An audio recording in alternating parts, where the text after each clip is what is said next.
Hi guys, good morning. Monday na ngayon. Si Sofia dito sa bahay kasi alabat naman ganyan yung mata ko. So, nandito siya sa bahay ngayon kasi nung Friday, hindi ko na-ikwento yun sa inyo. Nag-edit ako ng video ngayon. Tapos, hindi ko na-ikwento sa inyo na nung Friday, na sinundo ko siya sa school ng alas 11 ng umaga dahil tinawagan kami ng teacher at masakit daw yung tiyan niya, so umiiyak siya. Pagdating niya dito sa bahay, nagkaroon siya ng diarrhea. Tapos nung hapon nun, dapat meron kaming gymnast na performance. Hindi na kami natuloy. Pero na-upload ko yata yung video na yun, yung nag-gym na siya dito sa bahay. So, tinanong ko siya kung pwede ba siya mag-gymnast na lang dito sa bahay. Pakita niya sa akin yung performance. Hindi na namin siya pinapunta ng hapon kasi nga sabi namin magpahinga na lang siya. Tapos Sabado, nagkaroon na nga kami ng fiesta sa school nila. Yun na nga yung napanood yun na nakaraan na video. So, ngayon, nandito ulit siya sa bahay kasi kahapon ng hapon, Sunday, sumakit na naman yung tiyan niya. Pero nung Sabado, okay siya buong maghapon. Nag-fiesta kami, ganun. Kahapon sumakit na naman yung tiyan niya. So, napag-isip-isip namin na baka magstay na siya sa bahay ng Monday. So, message namin yung teacher niya. Sabi namin na masakit pa rin yung tiyan niya. So, hindi siya papasok ngayon hanggang sa medyo maging okay siya. Ngayon, dito siya sa bahay. Kailangan ko siyang alagaan. Nag-try din ako mag-edit ng video na i-upload ko nga. So, tignan natin kung paano tayo mag-survive ngayon. Tapos, ngayon nandito siya sa salas. Nagpapalagay siya ng cutics. Cute. Kagigising niya. Ay, hindi pala siya kagigising. Ganyan na pa yan siya gising. Nakita ko yun sa monitor niya na nagbabasa siya. Papakita ko muna sa inyo. Tignan niyo muna. Nasa monitor siya nagbabasa. Balik kayo dito.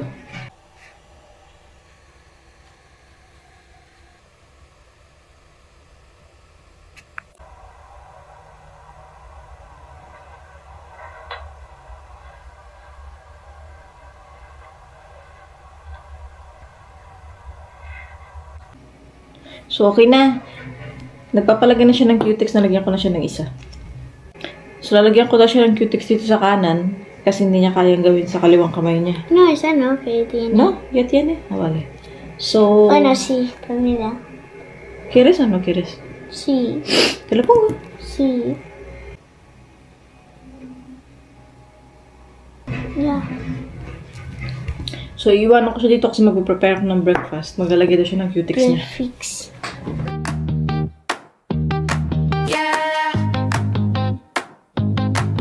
Your life is a roller coaster. Hi guys! Ito yung ginagawa nilang road. Pakita ko sa inyo. Esta no era la salida.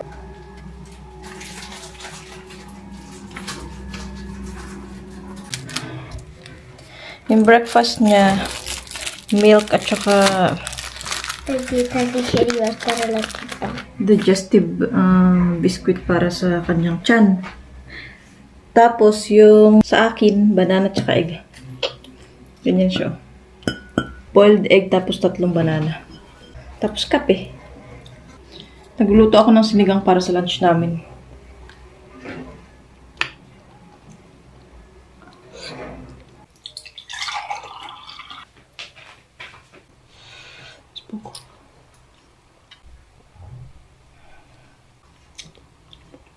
No he hecho la mitad de la galleta y ya has terminado el huevo.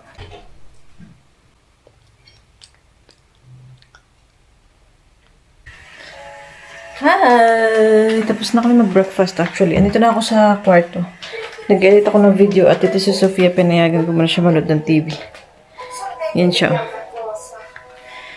Manood siya ng TV. Tapos nag-drawing siya. Kasi sabi ko sa kanya, mag-edit muna ako ng video. Pagka natapos na ako sa video ko, maglilinis kami ng bahay. So, habang nag-edit ako, sabi ko sa kanya, manood muna siya ng TV. Tatapusin ko kasi itong video na to kasi mabilis lang naman to. See you later. Tingnan niyo itong batang to, naabutan kong ginagawa niya. Oh, nagpa-paint siya. Nagpa-paint lang siya dyan. Ganyan yan siya kapag wala siyang ginagawa. Nanonood siya ng TV habang nagpa-paint siya. Nagbabasa. Kanina umaga naabutan ko yan siya nagbabasa. Nakita ko sa monitor niya. Nakasabi ko na yata yan. Pero yeah, ganun siya kapag boring siya. Tama. Venga, haz lo que estás haciendo, ¿vale? Me voy a mi cuarto. So, yan. Ganyan nga yan siya kapag wala siyang ginagawa. Pag nagtulong siya sa bahay, nagpe-paint siya, nagdo-drawing, Yung isang araw, binigyan niya ako ito.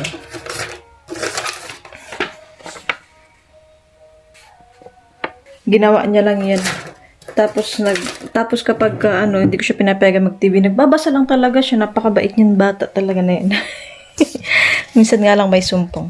So ngayon, nag-edit pa rin ako ng video, hindi pa ako tapos. Tapos yung sinigang, malapit na maluto. So mamaya na lang tayo ulit mag-usap, okay? Hi guys! Magto 2 o'clock na. So magto 2 o'clock na, natapos ko na rin yung video ko. Kakain na kami ng lunch nito. Ulam namin ay sinigang. Nanonood pa rin siya ng TV. Sofia, rin nga, pagalo. Ala, tingnan niya yung labas.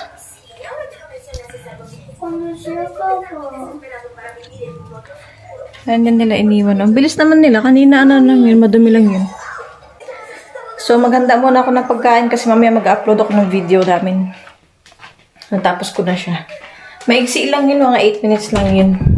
And ulam namin sinigang. Hindi ako nakapagluto ng ng baon ni Mihay bukas. Pero okay lang. Mainit na din sa kusina namin. Tingnan natin kung si Sofia hindi siya kumakain talaga ng sinigang. Pero ito try ko ngayon. Kaya ang gagawin ko, magsishela kami sa isang plato para masubuan ko din siya. Kasi gusto ko siyang pakainin nun. Kasi may sabaw. Kasi hirap siyang kumain ng mga nakaraang araw. Tapos nga, diba, sumasakit yung tiyan niya. So, itry muna natin bagong pagkain para sa kanya. Hindi ko na siya binigyan ng putas kanina kasi gusto ko siya na magkaroon ng ganang kumain. So, let's go. So, while nag-edit ako kanina, habang pinapakuluan ko na din to, nagluto na rin ako ng kanin. So, ngayon, tapos na siya lahat-lahat. Kakain na lang kami and then alas 2 mag-upload. So, 1:50 na ng hapon. Tsaka, kung kataka kayo bakit kumakain kami ng late, kasi ganun talaga kami kumain dito. Kasi uwian ni Sofia normally alas 2. So, nakakarating kami sa bahay mga 2:15 or 2:20, ganun. Kaya yung lunch namin late talaga. Pero sila nagmemerienda sila doon sa school ng mga alas 11, ganun. So, ako nag-almusal din ako dito, tapos susunduin ko siya. Pero ngayon, 2 weeks na lang yung pasok nila, uwian sila ng mga launa. 2 weeks na lang yung pasok nila, tapos bakasyon na nila. O nga pala, yung sinigang ko, walang beans. Nilagyan ko lang siya wala siyang beans, wala siyang gabi. So, ang ginawa kong substitute para lumapot yung sabaw niya, patatas. Kasi, di ko kasi talaga na-expect na maggagawa ko ng sinigang ngayon. Ay, naisip ko lang to kasi si Sofia nga. So, wait muna kayo dyan. Ako yung maghahanda ng aming lunch.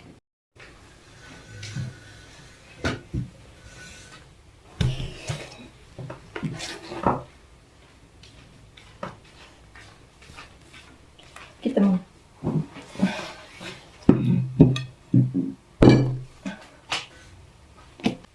So, guys, dahil nga share kami, ito na yung plato namin, malaki na. And kakain na lang kami. Susubukan ko na lang siya kasi gusto ko siyang kumain ng maayos. Tama. Yeah. Your life is a roller coaster ride, up and down and side to side.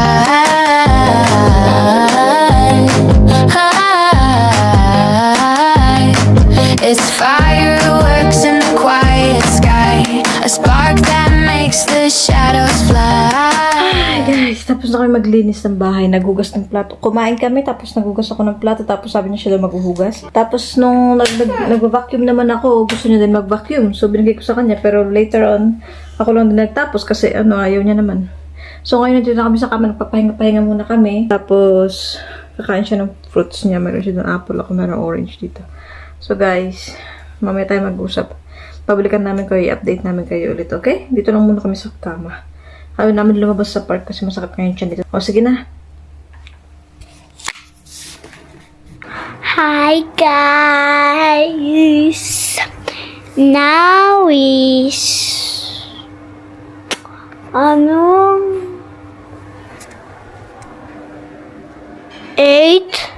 now is 8 p.m. and I'm going to show you my house.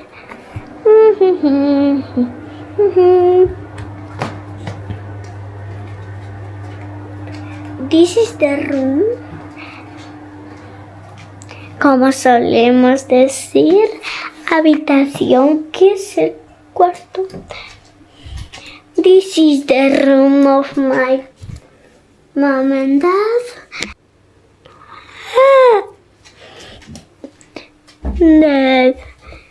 The bathroom. This is the toilet. And the light. Now I'm going to see my bedroom. Look, this is my bedroom. Beautiful, no? This is my toilet.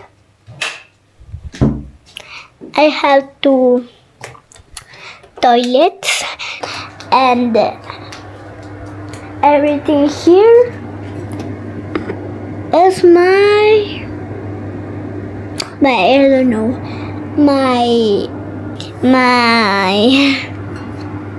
the construction is, this is my aircon. Okay, aircon. And this is my kitchen, and I'm going to see you the kitchen reel. And there's my mom. This is my kitchen, and that is my mom. And I'm going to the bedroom mine. One of my father's to see the other things, okay? And here the armario of my mother. This is her things. And this is the maquillage from, I don't know, but you see perfumes and other things. I'm going to stay in the bedroom, the bed. This is so beautiful because it has a TV. So beautiful. This corner is bedroom. I like see that things. And I'm going to hear a music.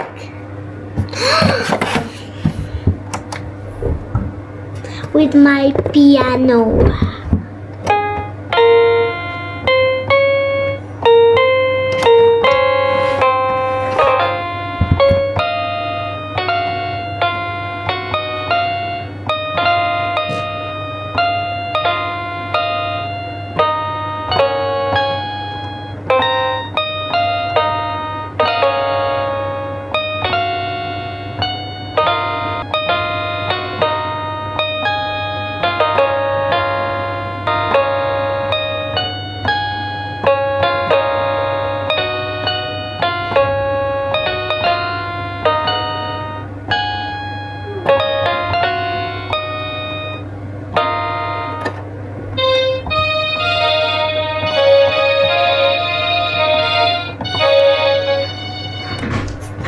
He's going to do well, my father. Hola. Uy, ¿qué tal tú? And that is my father is in the house, and I'm going to continue with the music.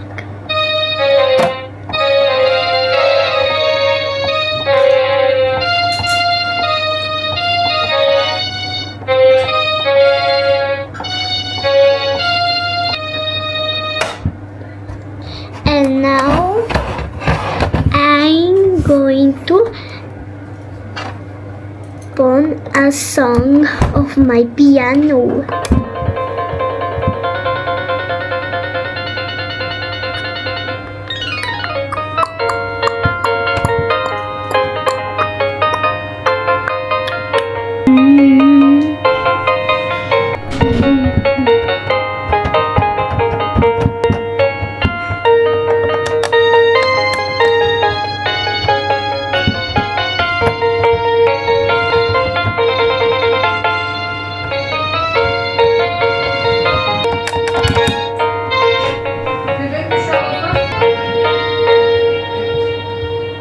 Another song.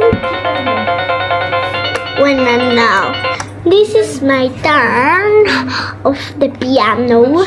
Okay.